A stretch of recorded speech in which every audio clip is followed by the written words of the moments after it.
Hi ಎಲ್ರಿಗೂ ನಮಸ್ಕಾರ. ಇವತ್ತು ಬೆಳಗ್ಗೆನೇ ವ್ಲಾಗ್ ಸ್ಟಾರ್ಟ್ ಮಾಡ್ತಾಯಿದ್ದೀನಿ. ಬೇಗನೆ ಟಿಫನ್ ಮಾಡ್ಕೊಂಡು ತಿಂದು ಇವತ್ತು ಚಿನ್ನಮ್ಮನಿಗೂ ಫ್ರೆಶ್ ಅಪ್ ಮಾಡಿಬಿಟ್ಟು ಕೂತ್ಕೊಂಡಿದ್ದಾರೆ ಆಟ ಆಡಿಕೊಂಡು. ಅದು ಫೋನ್ ಇಟ್ಕೊಂಡು ನೋಡಿಕೊಂಡು ಅವರೇ ಆಟ ಆಡ್ತಾ ಇರೋದಿದ್ನ. ಇವತ್ತು ಇವ್ರ ಮೂಡು ಚೆನ್ನಾಗಿತ್ತು, ಹಾಗಾಗಿ ಆಟ ಆಡ್ಕೊಳ್ತಾಯಿದ್ರು. ಆಟ ಆಡ್ಕೊತಾರೆ ಅಂತ ಹೇಳಿ ನಾನು ಅಲ್ಲಿ ಕೂರಿಸ್ಬಿಟ್ಟು ಸ್ವಲ್ಪ ಬಟ್ಟೆ ವಾಷಿಂಗ್ ಮಿಷಿನ್ಗೆ ಹಾಕೋಣ ಅಂತ ಹೇಳಿ ಹೋದೆ. ಅಷ್ಟರಲ್ಲಿ 11 ಗಂಟೆ ಆಗೋಗಿತ್ತು. ಬಟ್ಟೆ ಎಲ್ಲ ಬಕೆಟಿಗೆ ಹಾಕ್ಕೊಂಡು ತೊಗೊಂಡು ಹೋಗ್ಬೇಕಾಗಿತ್ತು. ಬಟ್ಟೆ ಒಣಗಾಕೋದಕ್ಕೆ ಇವ್ರು ಇನ್ನೂ ಆಟ ಆಡ್ಕೊಂಡು ಕೂತಾಯಿದ್ರು. ಬಾರಮ್ಮ ಹೋಗೋಣ ಅಂತ ಅಂದರೆ ಇಲ್ಲ ಬರೋಲ್ಲ ಅಂತ ಏನು ಹೇಳ್ತಾಯಿದ್ರು. ಹಾಗಾಗಿ ನಾನು ಸ್ವಲ್ಪ ಹೊತ್ತು ರೆಸ್ಟ್ ಮಾಡಿದೆ ಕೂತ್ಕೊಂಡು. ಸರಿ ಆಯಿತು ಬಾರಮ್ಮ ಅಂತ ಹೇಳಿ ಕರ್ಕೊಂಡು ಹೋದೆ. ಬಂದುಬಿಟ್ಟು ಆಟ ಆಡುವಂತೆ ಅಂತ ಹೇಳ್ಬಿಟ್ಟು ಬಟ್ಟೆ ಹಾರಾಕಬೇಕಿತ್ತು. ಇನ್ನೂ ತುಂಬ ಬಿಸಿಲು ಬಂದುಬಿಡುತ್ತೆ ಅಂತ ಹೇಳಿ ಕರ್ಕೊಂಡೋಗಿ ಬಟ್ಟೆ ಹಾರಾಕಿ ಬಂದ್ವಿ.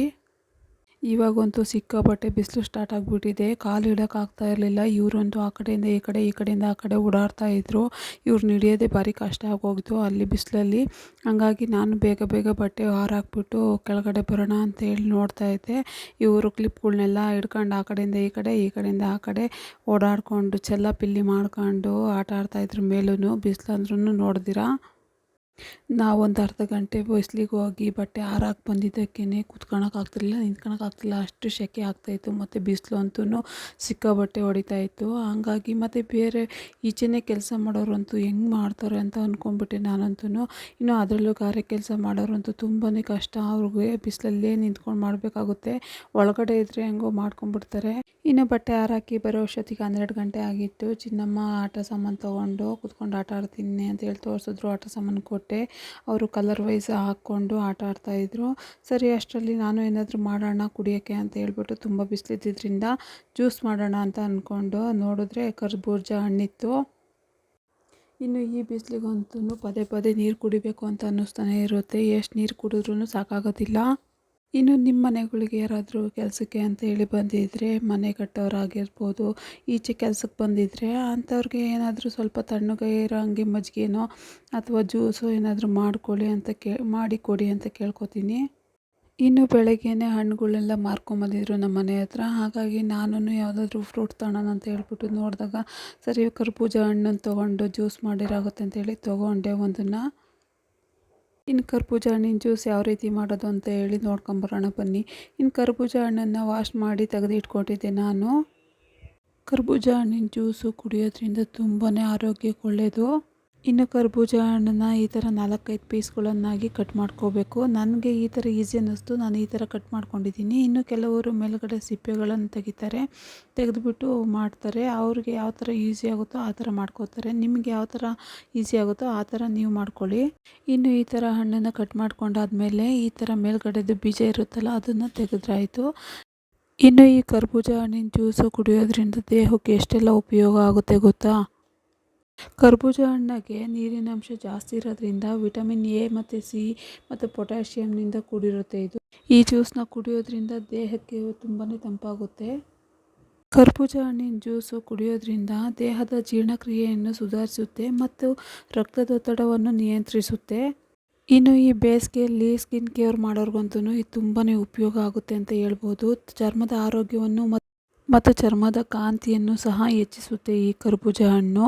ಇವಾಗೇನೆಲ್ಲ ಕಡೆ ಕರ್ಬೂಜ ಹಣ್ಣು ಸಿಗ್ತಾ ಇದ್ದಾವೆ. ಹಾಗಾಗಿ ಕರ್ಬೂಜ ಹಣ್ಣಿನ ಜ್ಯೂಸ್ ಕುಡಿಯೋದ್ರಿಂದ ತುಂಬ ಬೆನಿಫಿಟ್ಸ್ ಇದ್ದಾವೆ. ಈಗ ಹಳ್ಳಿಗಳಲ್ಲೂ ಸಹ ಮಾರ್ಕೊಂಡು ಬರ್ತಾರೆ ಹಣ್ಣುಗಳನ್ನು. ಇವಾಗ ಜ್ಯೂಸ್ ಸೆಂಟರ್ಗಳಿಗೆ ಹೋದರೆ ಒಂದು ಗ್ಲಾಸ್ಗೆ 50 ರೂಪಾಯಿ 60 ರೂಪಾಯಿ ಹೇಳ್ತಾರೆ. ಅದೇ ಒಂದು 60 ರೂಪಾಯಿ ಕೊಟ್ಬಿಟ್ಟು 1-2 ಹಣ್ಣು ತೊಗೊಂಬಂದ್ಬಿಟ್ರೆ ಆರಾಮ್ಸೆ 2-3 ಗ್ಲಾಸ್ ಆಗುತ್ತೆ. ಜ್ಯೂಸ್ ಮಾಡಿಕೊಂಡು ಮನೇಲಿ ನೆಮ್ಮದಿಯಾಗಿ ಫ್ಯಾಮಿಲಿ ಜೊತೆ ಕೂತ್ಕೊಂಡು ಕುಡಿತಾ ಇದ್ದರೆ ತುಂಬ ಚೆನ್ನಾಗಿರುತ್ತೆ. ನೀವು ನೋಡ್ತಾ ಇರ್ಬೋದು ಈ ಹಣ್ಣುಗಳನ್ನೆಲ್ಲ ಈ ಥರ ತಿರುಳುಗಳನ್ನು ತಗೊಂಡು ನಾನು ಕಟ್ ಮಾಡ್ಕೊಂಡು ಇಟ್ಕೊಳ್ತಾ ಇದ್ದೀನಿ.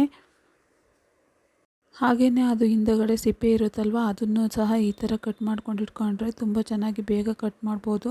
ಸಣ್ಣದಾಗಿ ಕಟ್ ಮಾಡಿಕೊಂಡು ಮತ್ತು ಮಿಕ್ಸಿ ಜಾರಿಗೆ ಹಾಕಬೇಕಾಗುತ್ತೆ ಅಷ್ಟೇ, ಇನ್ನೇನಿರೋದಿಲ್ಲ ಇದು.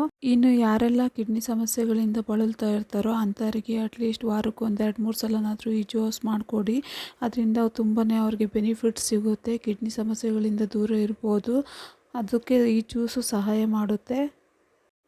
ಇನ್ನು ಈ ಕರ್ಬೂಜ ಹಣ್ಣಿನ ಜ್ಯೂಸ್ ಬಗ್ಗೆ ಹೇಳಬೇಕು ಅಂತ ಅಂದರೆ ಕಣ್ಣಿನ ಆರೋಗ್ಯನ ತುಂಬ ಚೆನ್ನಾಗಿ ಕಾಪಾಡುತ್ತೆ. ಇನ್ನು ಯಾರೆಲ್ಲ ವೆಯ್ಟ್ ಲಾಸ್ ಜರ್ನಿ ಮಾಡ್ತಾ ಇದ್ದಾರೋ ಅವ್ರಿಗೆಲ್ಲ ತುಂಬ ಉಪಯೋಗ ಆಗುತ್ತೆ ಅಂತ ಹೇಳ್ಬೋದು. ಇನ್ನು ಎಲ್ಲೋದ್ರೂ ಒಬ್ಬರು ಕೇಳ್ತಾ ಇರ್ತಾರೆ, ಈ ವೆಯ್ಟ್ ಜಾಸ್ತಿ ಆಗ್ತಾಯಿದೆ, ಹೆಂಗೆ ಮಾಡಬೇಕು ಕಡಿಮೆ ಮಾಡೋಕ್ಕೆ, ಏನು ಮಾಡಬೇಕು ಅಂತ ಹೇಳ್ಬಿಟ್ಟು ಕೇಳ್ತಾನೆ ಇರ್ತಾರೆ. ವೆಯ್ಟ್ ಲಾಸ್ ಮಾಡೋರು ಈ ಜ್ಯೂಸನ್ನ ಆರಾಮಾಗಿ ತೊಗೊಳ್ಬೋದು ಅಂತ ನಾನು ಹೇಳೋಕ್ಕೆ ಇಷ್ಟಪಡ್ತೀನಿ. ಇನ್ನು ಈ ಹಣ್ಣಿಂದ ಸಿಪ್ಪೆ ಎಲ್ಲ ತೆಗೆದು ತಿರುಳನ್ನ ತಗೊಂಡ್ಮೇಲೆ ಹಣ್ಣನ್ನು ಸಣ್ಣ ಸಣ್ಣದಾಗಿ ಕಟ್ ಮಾಡ್ಕೋಬೇಕಾಗುತ್ತೆ. ನೀವು ನೋಡ್ತಿದ್ದೀರಲ್ಲ ಈ ಥರ. ಇನ್ನು ಈ ಕರ್ಬೂಜ ಹಣ್ಣಿಂದ ಇಷ್ಟೆಲ್ಲ ಬೆನಿಫಿಟ್ಸ್ ತಿಳ್ಕೊಂಡಿರೋದ್ರಿಂದ ನೀವು ಈ ಜ್ಯೂಸನ್ನ ಒಂದು ಸಲ ಮಾಡಿಕೊಂಡು ಕುಡಿತೀರಾ ಅಂತ ನಾನು ಭಾವಿಸ್ತೀನಿ. ಇನ್ನು ಈ ರೀತಿ ಕಟ್ ಮಾಡ್ಕೊಂಡಿರೋ ಹಣ್ಣನ್ನು ಜ್ಯೂಸರ್ ಜಾರ್ಗಾರ ಅಥವಾ ಹಾಕ್ಬಿಟ್ಟು ಮಾಡ್ಬೋದು. ಜ್ಯೂಸರ್ ಜಾರ್ ಇಲ್ಲಪ್ಪ ಅಂತ ಹೇಳಿದ್ರೆ ಮಿಕ್ಸಿ ಜಾರಲ್ಲಾರು ಮಾಡ್ಬೋದು. ನಾನಿಲ್ಲಿ ಮಿಕ್ಸಿ ಜಾರ್ ತೊಗೊಂಡಿದ್ದೀನಿ. ಈ ಹಣ್ಣುಗಳೆಲ್ಲ ಮಿಕ್ಸಿ ಜಾರಿಗೆ ಹಾಕಿ ಅದಕ್ಕೆ ಸ್ವಲ್ಪ ಸಕ್ಕರೆನಾದರೂ ಹಾಕ್ಬೋದು. ನಾನಿಲ್ಲಿ ನಮ್ಮ ಚಿನ್ನಮ್ಮ ಕುಡಿತಾರೆ ಅಂತ ಹೇಳ್ಬಿಟ್ಟು ನಾನು ಸಕ್ಕರೆ ಬಳಸ್ತಾ ಇಲ್ಲ. ಅವ್ರಿಗಿನ್ನೂ ಸಕ್ಕರೆ ಇಂಟ್ರಡ್ಯೂಸ್ ಮಾಡಿಲ್ಲ ನಾನು. ಹಾಗಾಗಿ ಬೆಲ್ಲದ ಪುಡಿ ಬರುತ್ತೆ, ಅದನ್ನೇ ನಾನು ಇಲ್ಲಿ 3 ಸ್ಪೂನ್ ತೊಗೊಂಡಿದ್ದೀನಿ. ಯಾಕಂದರೆ ಈ ಹಣ್ಣು ಕೂಡ ತುಂಬ ಸ್ವೀಟಾಗಿರುತ್ತೆ. ಹಾಗಾಗಿ ನಾನು 3 ಸ್ಪೂನ್ ಅಷ್ಟೇ ತೊಗೊಂಡಿದ್ದೀನಿ. ನಾನಿನ್ನು ಈ ಜ್ಯೂಸ್ಗೆ ಬೆಲ್ಲದ ಪುಡಿ ಮತ್ತು ದೊಡ್ಡ ಗ್ಲಾಸಲ್ಲಿ ಒಂದು ಅರ್ಧ ಗ್ಲಾಸು ಹಾಲು ತೊಗೊಂಡಿದ್ದೀನಿ. ನೀರೇನು ಹಾಕ್ತಾ ಇಲ್ಲ. ಬೆಲ್ಲ, ಹಣ್ಣು ಮತ್ತು ಹಾಲು ಹಾಕಿ ಗ್ರೈಂಡ್ ಮಾಡಿಕೊಂಡ್ರೆ, ನುಣ್ಣಗಾಗೋವರೆಗೂ ಗ್ರೈಂಡ್ ಮಾಡಿಕೊಂಡ್ರೆ ಆಯಿತು. ಇನ್ನು ಕೆಲವರು ಇದ್ರ ಜೊತೆ ಐಸ್ ಕ್ಯೂಬ್ಗಳ್ನ ಹಾಕ್ತಾರೆ. ನಾನಿಲ್ಲಿ ಚಿನ್ನಮ್ಮ ಕುಡಿತಾರಲ್ಲ ಅದಕ್ಕೆ ಶೀತ ಆಗುತ್ತೆ ಅಂತ ಹೇಳ್ಬಿಟ್ಟು ಅವರಿಗೆ ಐಸ್ ಕ್ಯೂಬ್ ಹಾಕಿ ಇದ್ರೊಳಗಡೆ ಹಾಕ್ತಾಯಿಲ್ಲ ಐಸ್ ಕ್ಯೂಬ್ನ.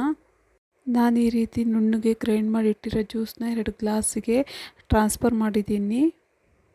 ಈ ರೀತಿ ಗ್ಲಾಸಿಗೆ ಹಾಕ್ಕೊಂಡ್ಮೇಲೆ ಈ ಥರ ಮಿಕ್ಸ್ ಮಾಡ್ಕೋಬೇಕಾಗುತ್ತೆ. ಯಾಕಂದರೆ ಒಂದೇ ಕಡೆ ಹಣ್ಣು ನಿಲ್ಲಬಾರ್ದಲ್ವ. ಹಾಗಾಗಿ ಇಲ್ಲಿ ನಾನು ಚಿನ್ನಮ್ಮ ಇಬ್ಬರೇ ಇರೋದ್ರಿಂದ ನಾವು ಚಿಕ್ಕದು ಮೀಡಿಯಮ್ ಸೈಜ್ದು ಹಣ್ಣು ತೊಗೊಂಡಿದ್ದು. ಹಾಗಾಗಿ 1.5 ಗ್ಲಾಸ್ ಜ್ಯೂಸ್ ಆಯಿತು. ನಾನಿವಾಗ ಎಷ್ಟು ಬೇಕು ಅಷ್ಟನ್ನು ಐಸ್ ಕ್ಯೂಬ್ಗಳನ್ನ ಹಾಕ್ಕೊಳ್ತಾ ಇದ್ದೀನಿ ನನಗೆ ಮಾತ್ರ.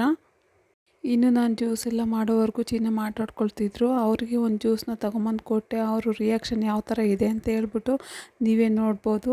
ಈ ಜ್ಯೂಸ್ ಅಂತೂ ಅವರು ತುಂಬ ಇಷ್ಟಪಟ್ಟು ಕುಡಿದ್ರು. ಚೆನ್ನಾಗಿದೆ ಅಮ್ಮ, ಸೂಪರ್ ಅಮ್ಮ ಅಂತ ಹೇಳ್ತಾಯಿದ್ರು. ಈ ರೀತಿ ಮಕ್ಕಳಿಗೆ ಮಾಡಿಕೊಡೋದ್ರಿಂದನೂ ಅವು ಖುಷಿಯಾಗಿ ಕುಡಿತಾ ಇರ್ತವೆ. ಬಿಸಿಲಿಂದ ಬಂದವ್ರಿಗೆ ಈ ಥರ ಜ್ಯೂಸ್ ಮಾಡಿಕೊಡೋದ್ರಿಂದ ತುಂಬ ಇಷ್ಟಪಟ್ಟು ಕುಡಿತಾರೆ ಮತ್ತು ಮಕ್ಕಳು ಕೂಡ ಇಷ್ಟಪಟ್ಟು ಕುಡಿತಾರೆ. ಈ ಜ್ಯೂಸ್ ಒಟ್ಟಿಗೆ ಇವತ್ತಿನ ವ್ಲಾಗ್ನ ಮುಗಿಸ್ತಾ ಇದ್ದೀನಿ. ನನ್ನ ಇವತ್ತಿನ ವ್ಲಾಗು ಇಷ್ಟ ಆಗಿದ್ದರೆ ಕಮೆಂಟ್ ಮಾಡಿ, ಲೈಕ್ ಮಾಡಿ, ಶೇರ್ ಮಾಡಿ ಆ್ಯಂಡ್ ಸಬ್ಸ್ಕ್ರೈಬ್ ಮಾಡೋದನ್ನ ಮರಿಬೇಡಿ ಫ್ರೆಂಡ್ಸ್. ಸಿಗೋಣ ನೆಕ್ಸ್ಟ್ ವೀಡಿಯೋದಲ್ಲಿ. Take care.